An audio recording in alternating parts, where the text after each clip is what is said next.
Hello, good morning, good afternoon, good evening, everyone. Welcome to another lecture in our research methodology and technical writing series. Today, we are diving into a critical topic that is plagiarism in scholarly publishing.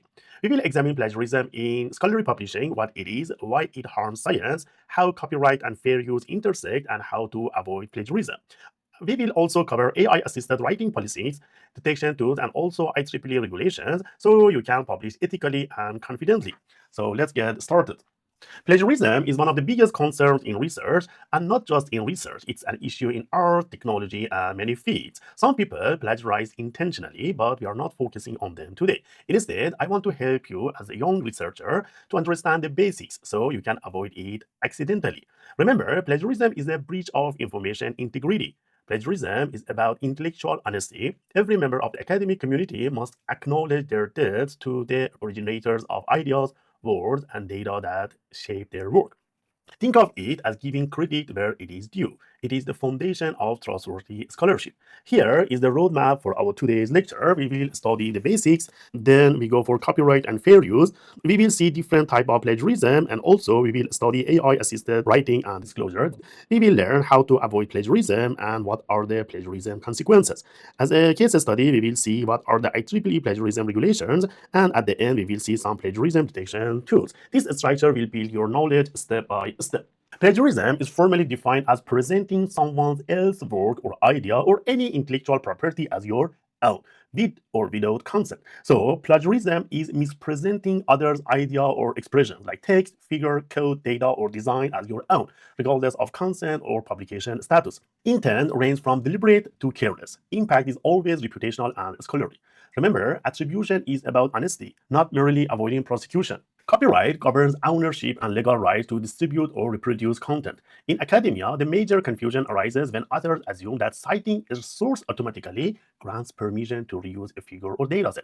This is not the case at all. You must differentiate between intellectual credit, which is provided through citation, and on the other side, legal permission. This is required when reusing copyright-protected materials, images, tables, photographs, equations, anything in this scope. Many publishers like IEEE and Elsevier, they allow certain form of reuse, but often under specific condition or license, always before reusing those materials. So we can define copyright as the form of protection that is provided by laws of the United States, that is Title 17 US Code, to the authors of original work of authorship. Copyright protects original works, and this copyright governs permissions, not scholarly credits. Even when permission exists, you must still attribute. In practice, we need to verify the license, we have to secure reuse rights for tables and figures, and we have to include precise credit line. So copyright can be for various items for literacy, dramatics, musical, artistic, and certain other intellectual works. Fair use is an exception, and this fair use allows limited use of copyrighted content for scholarly, education, research, or critical commentary. However, fair use is not automatic and it varies by jurisdiction. Fair use requires a careful evaluation of four factors. 1. What is the purpose? 2. What is the nature of the work? 3. What is the amount of the work used? And 4. What is the impact of that use on the original's market value? Even when reuse qualifies as fair use, you are still ethically obligated to cite the original source. So fair use protects the right to quote or comment, not the right to pass someone else's work as your own work. For example, in these slides, I'm gonna use some images that you can see. Different images are from the internet source or they are AI generated, because I'm using them in the context of education, and I never claim that I'm the owner of this work, so this is okay. But if I claim that I am the owner of this work, then it's a kind of plagiarism. It really does not matter whether you know or you don't know, deliberately or unintentional. If we did any type of plagiarism, then we are guilty. So if we don't know, we must learn. Later, we cannot claim that we didn't know these rules. So it is the best time to learn plagiarism in details. On one hand, we have intentional acts. It means copying someone else's manuscript, buying papers, or using someone else's code, or commissioning ghostwriting. On the other hand, we have unintentional plagiarism. Unintentional plagiarism arises from poor citation practices, misunderstanding paraphrasing standards, or note-taking mistakes. Despite the differences in intent, both categories damage scientific credibility and they are treated seriously by journals. Understanding the mechanism behind each type help you to avoid them. Specifically, for young researchers, this topic is really important. So in scholarly writing, plagiarism manifests in multiple ways. Direct copy-paste is the most obvious one, but patchwork is also a big problem. So we will see these types in the next slides.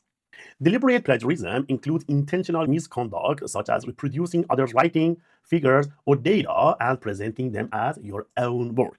It may also include duplicating one's own previously published content, that is called as self-plagiarism. And if you do not give a proper disclosure, this is a big problem. Journals now have strict procedures to detect this behavior, and the penalties for these cases can be severe. For example, manuscript rejection, they can ban on future submission, and also they can go for institutional investigation. So this is crucial to build a culture of integrity early in your research career. So copying and pasting is one of the most important and most common one if we do not give a proper credit. Information derived from the internet must be adequately referenced and they should be included in the references. It is important to evaluate carefully all the material found on the internet. Quoting is another one if we do not give proper credit. For example, verbatim, word for word quotation without clear acknowledgement. This is a big problem. Paraphrasing is another one if we do not give proper credit. Paraphrasing of the work of others by altering a few words and we may change their order or by closely following the structure of their argument is a big problem. So we must cite the right references that we actually consulted. We must access to a primary source. Sometimes some students, they refer to some papers without reading those papers. This is a big problem. Exclusion is another big problem. This exclusion can involve unauthorized collaboration between students and the failure to attribute assistance received or failure to follow precisely regulations on group work projects.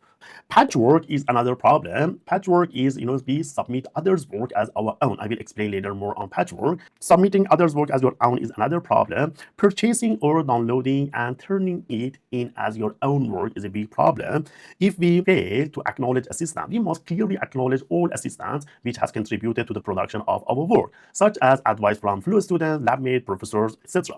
The use of a material written by professional agency and other person is a big problem if you ask others to write on your name. This is another problem. And the last one, not least one, is auto-plagiarism. This is the case where identical pieces of work submitted concurrently to different journals. This is also plagiarism. We must not submit work for assessment, for review that have been already submitted partially or in full. Most plagiarism cases we see among students and early career researchers, they are unintentional because they don't know. This includes like failing to cite sources of paraphrase ideas or over reliance on a single source, or we can say misunderstanding how close paraphrasing can be to the original work. Sometimes authors assume that rephrased text is their own, but if the structure and ideas come from another author, a citation must be there. So training in note-taking, source management, and paraphrasing is therefore essential to avoid this kind of plagiarism. The most well-known and sadly the most common type of plagiarism is the simplest one, that is copying. Copying someone else's work and put another name on it. This is a big problem.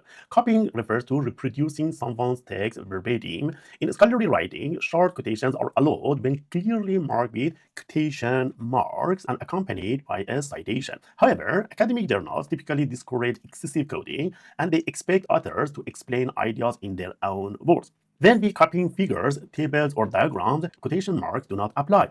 We need to have explicit permission from the publisher, right? So we cannot simply copy paste an image from another paper and we just give citation. In general, it is not recommended to copy paste a table or a figure from another paper to your paper. But in very rare cases that there is a unique figure, you have to take permission. It means you need to send an email to the publisher, you get a permission, and you keep that permission. And also as a footnote, you should bring the permission number into your paper. So citation does not work for tables, figures, diagrams. So we have to always evaluate what requires permission and what requires citation. Patchwork is another big problem. Patchwork is somehow similar to copying, and this is considered as the second most common type of plagiarism. Patchwork occurs when the plagiarizer borrows the phrase and clauses from the original source and weave them into own writing, not from a single source, but from multiple sources. One line from this paper, one line from this paper, one equation from another paper, one figure from another paper, or they put all of them together and they generate a new paper. So we can say that this form of plagiarism patchwork occurs when authors take small fragments of text from multiple sources and they combine them into a new sentence.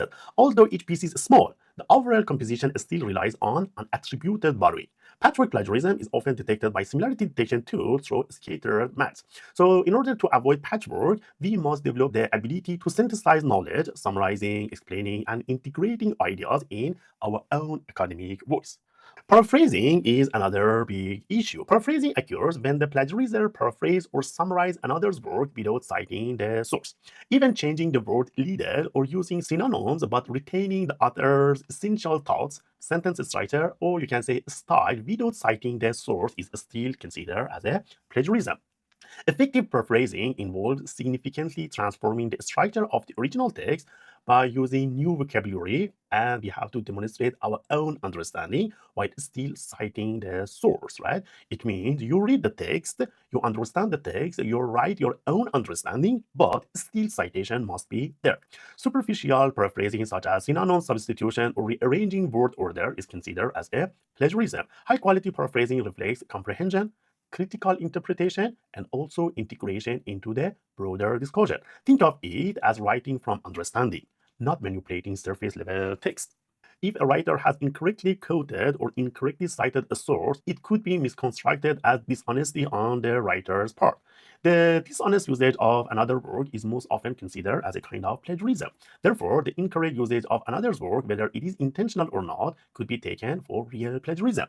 This may happen in the cases that one paper cite an original source, but we cite it as the source of the topic, right? This is not okay. So, incorrect or incomplete citation, even if it is unintentional, this can mislead readers and this can be classified as a form of plagiarism.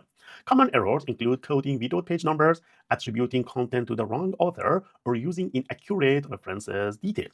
In order to prevent such errors, we have to maintain a citation manager, we have to do double check all references, and we must ensure every claim derived from another work contains a clear citation. Accuracy in citation is fundamental to scholarly professionalism. So we must avoid plagiarism. Avoiding plagiarism requires a systematic workflow. First, we need to maintain clean notes that always track the source. Second, we should use citation management software such as EndNote or Mendeley. Third, we have to write from understanding instead of copying the source text. Read it, understand it, and write your own understanding. Fourth, we should plan our literature review by synthesizing multiple sources rather than relying heavily on one. This is a big problem. And finally, before submission, we must review our manuscript for proper attribution, permission, and originality. Honesty is very important. Simply, we must be honest. Acknowledgement should be always there. Coding, if we have to, there should be there, but not should be too many. Proper citation must be there. Self-citation is very important. As I said, we cannot copy-paste our published works into a new paper. Proper citation, as I explained, is very important, and permission for materials like figures, tables, equation also needed. Permission from publishers, not citations. So there are different citation styles like APA, MLA, Chicago, IEEE. They have different rules for coding. In engineering disciplines, IEEE style is typical. So quotation should be rare, concise, and always they should be accompanied by a bracket references number. When coding, we need to maintain accuracy in spelling, punctuation, and formatting. Quotations should only be used for conceptually significant unique statements, not just copy paste and you make a quotation sign. For technical content, paraphrasing is usually more appropriate rather than coding. When paraphrasing, we should begin by reading the source, then we close it and we explain the idea in our own words. Then we should reopen the source to verify accuracy and we have to add citation. This is the most important part. The key is to produce a sentence structure independent from the original. We should not follow the same structure and we should never paraphrase sentence by sentence. Instead, we have to paraphrase ideas. And no matter how much we can rewrite, citation remains mandatory. We should cite whenever we use someone else's idea, method, data, or conceptual framework. Citation is about intellectual transparency. In technical writing, even standard algorithms or definitions should be cited if they originate from a specific paper or other. If they are common knowledge, you don't need to cite, but if you are taking them from a specific source, you have to cite them. Figures and tables require both citation and potentially permission. As I said, permission comes from the publisher, not from the citing an author. And software, datasets, and code repositories must be cited with version number or DOI. You have to think of citing as part of the academic dialogue. Your contribution builds on a recognized foundation. So nowadays, many authors may use ChatGPT, Gemini, Grok, and the other generative AI tools to help for language refinement, brainstorming, or summarization. But their use must be transparent. Most of publishers like IEEE, they require authors to disclose AI assistance. If you use only for language refinement, IEEE does not ask you to disclose, but Elsevier asks you to disclose. AI cannot be listed as an author.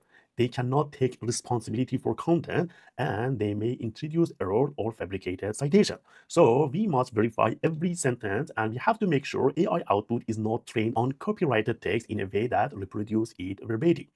We should treat AI as a tool, not a writing substitute. So in these two links here, this is for IEEE and the second one is for Elsevier. This is about how to use AI for paper writing. As I said, we cannot ask AI to write something on our behalf.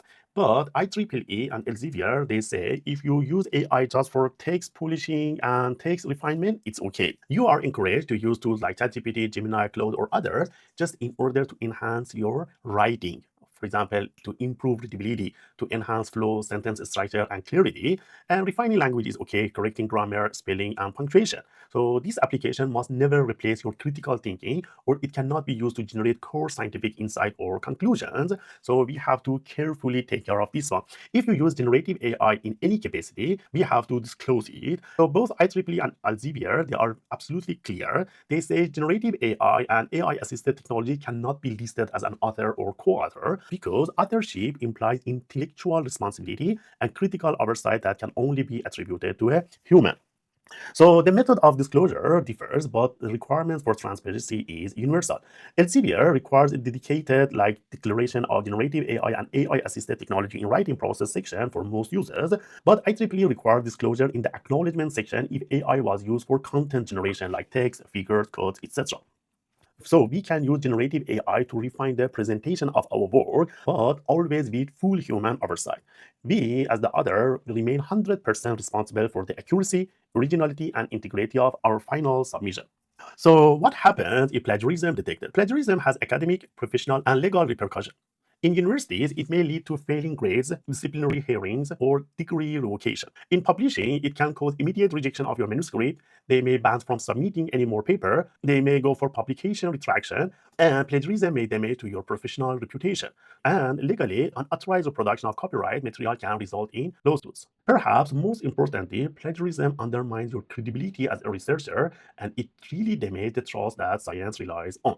So once again, plagiarism can destroy professional reputation. It can be fired from institution, or maybe they can ask to step down from the current position, or the person may lose the ability to publish, means end of an academic position. In the case of legal repercussion, the legal repercussion of plagiarism can be quite serious. An author has the right to sue the plagiarist. Some plagiarism may be also deemed as a criminal offense, and this may possibly lead to a prison sentence. And the last one is monetary repercussion. In the case where an author sues a plagiarist, the author may be granted monetary restitution. IEEE has a strict stance against plagiarism. Similarity percentage thresholds are guidelines, but they are not rules. Even a low similarity score can indicate improper paraphrasing if the ideas are copied without credit. IEEE evaluates context, for example, originality of ideas, use of methodological text, and whether proper attribution is provided. And also, in the case of self-plagiarism, it means reusing your own previously published material without disclosure. It is also prohibited. We have to always familiarize ourselves with the latest IEEE PSPO operation manual before submission. So they have different kind of level. Level 1, say copying a full paper or more than 50%. Level 2 is between 20 to 50%. Level 3 is up to 20%. Level 4 is improper paraphrasing. And level 5 is no code or indents. But as I said, these similarity percentage thresholds are guidelines. They are not rules. And as I said, even low similarity score, they may indicate improper paraphrasing if the ideas are taken from some other sources and we fail to provide credits. So IEEE forbids simultaneous submission to multiple venues. If your work has appeared in a conference or preprint platform such as Archive, we must disclose this during submission. IEEE permits preprint posting but restricts posting of accepted or published version unless specific conditions are met. It means once your paper has been published, you cannot download it and you upload it on your own page or LinkedIn or ResearchGate. This is a big problem. So we have to understand these rules. IEEE states that an author always must disclose if this paper fully or partially submitted somewhere else. And also, if it is under active consideration by other publications, you cannot submit it. We can submit a previously published paper only if the author has fully referenced to the original paper, and we have to inform the editor that it is already published. For example, you can say in case of the invited papers, the author must acquire any necessary permission from the original publisher. We can revise and submit previously published paper. For example, we have published one paper in workshop conferences. We can extend it and we can submit again, but there must be significant improvement and we have to cite the original work. So another point is, if we found a plagiarism, how we can report it. Reporting suspected plagiarism requires careful documentation and professionalism. Journals typically request the original source, the manuscript with highlighted overlaps, and also they expect a brief explanation of the concern. But in this case, also confidentiality is essential. We cannot publicly accuse someone. We have to let the editorial office or the research integrity committee evaluate the evidence and they decide the outcome. Our job is to report respectfully and objectively. So before submitting your manuscript, you have to make sure of this checklist. First, citation and attribution. We need to check that all ideas, text, data, figures, algorithms, and concepts from other sources are properly cited. Paraphrase content is written from understanding, not written mechanically. We have to summarize long quotations, we have to correctly format them, and we have to provide reference. And also, we should take care of self-plagiarism. Earlier work is cited and text reuse is disclosed if we already published in some papers. Next one is figures, tables, and code. All reused visuals must include permission, and we have to provide proper credit line. No copyrighted images or tables can be used without checking the license. Code snippets, datasets, and software tools, we have to cite them with versions or DOIs. The next one is writing and paraphrasing quality. No patchwork is allowed. We have to take care of them. And also, no synonym swap or close structure copying from sources is allowed. We have to take care of this one. We should make sure that claims are expressed in our own academic voice, not copy-paste. The next one is AI-assisted writing. Any generative AI text, image, equation, or tables, we have to disclose according to the journal guidelines. So we have to do fact-checking, editing, and verification for any text that has been generated by AI. It means if we provide our text and ask AI to correct it, polish it, we have to fact-check it, we have to edit it, and we have to verify it. And also we should take care that no AI-generated citations, figures, or fabricated statements remain in our paper. The next one is similarity screening. Similarity reports, for example, from Authenticate, we have to generate and we have to review them. They will help us to find if there is any problem. And we have to correct, rewrite, and cite high overlap sections if there is any in our manuscript. We have to take care that methods and text are checked for proper attribution. The next one is documentation and transparency. We have to organize note-taking logs, reference files, and permission emails. Later, maybe they will be needed. And also, all co-authors must review attributions and contributions. And also, we have to follow the research integrity guideline like IEEE guideline. And we have to do a final integrity check. So we have to make sure that the reader can clearly distinguish our original contribution from prior work. We have to make sure that every reused element is either cited, rewritten, or licensed appropriately. And the last but not least one is that the manuscript should reflect independent and ethical scholarly work. So here are some plagiarism detection tools, and recently they also can detect AI generated like Turnitin, Authenticate, Calamity, and Plagiarism Detector. So these similarity detection tools, they are helpful, but they are not definitive. They identify textual overlap, but they cannot detect plagiarism correctly. Some areas, methods, equations, and references, they naturally generate similarities. Conversely, sophisticated paraphrasing or translated plagiarism may escape detection. And also, we should take care of this point that AI-generated text may produce undetectable rewording. So this is very important. Therefore, human judgment is essential. So the last word is we should use similarity reports generated by these tools as a guide to refine our writing, not as a proof of originality. Okay, that's all. In conclusion, plagiarism is not simply a technical error. It's a fundamental breach of academic and professional integrity.